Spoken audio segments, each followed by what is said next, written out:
Let's throw some perspective onto that story. Joining us tonight is Honorable Dennis Oguzuli, who is Member of Parliament for Maracha County. Honorable, many thanks for joining us tonight. Where does government always get it wrong in negotiation of these deals? I think politics in this country messes up everything. Politics allows corruption to thrive. Politics dismisses opportunities for scrutiny. Politics makes institutions very weak. And the result has been these bad deals. And unfortunately, it's costing the country colossal sums of money, which would be used for service delivery. We have weak legal and institutional framework.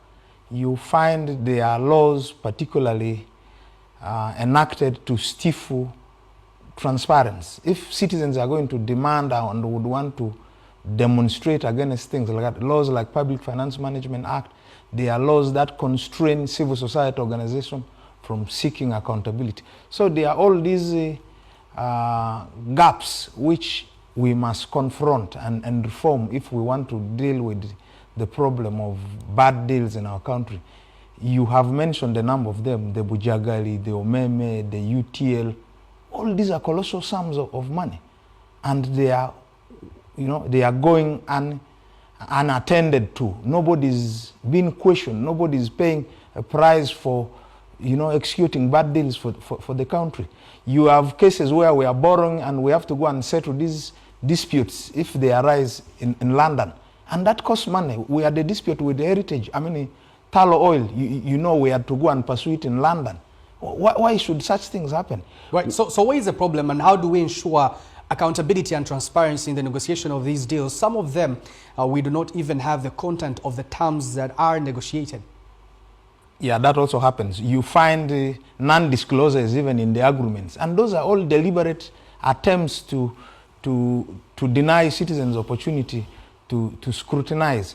But key, if Parliament was an institution that was doing its part, you would not have these issues surface. But most importantly, I think we have stopped having patriots in this country.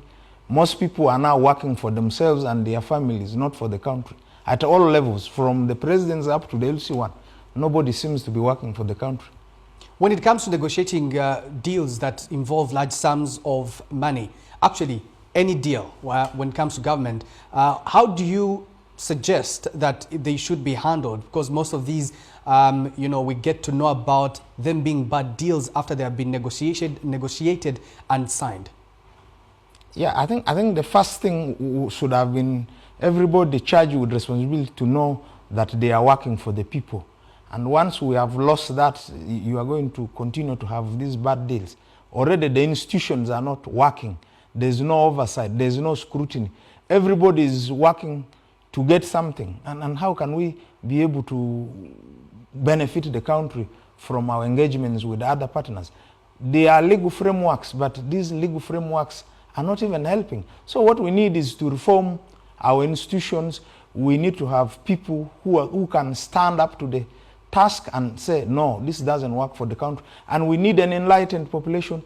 As long as our population is still not able to demand from those they put in charge, answers on issues that affect them, it's unlikely we will begin to see a situation where deals are really working for the country.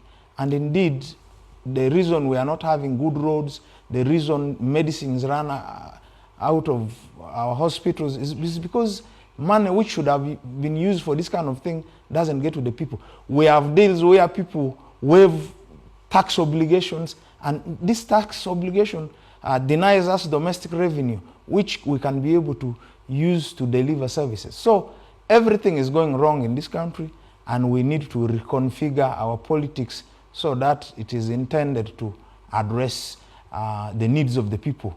As long as it is intended to nourish political patronage, I do not expect that we would be able to recover this country from the problems it's facing. Already corruption is eating 20% of government resources. Thank you. Thank you, Honorable Oguzuli.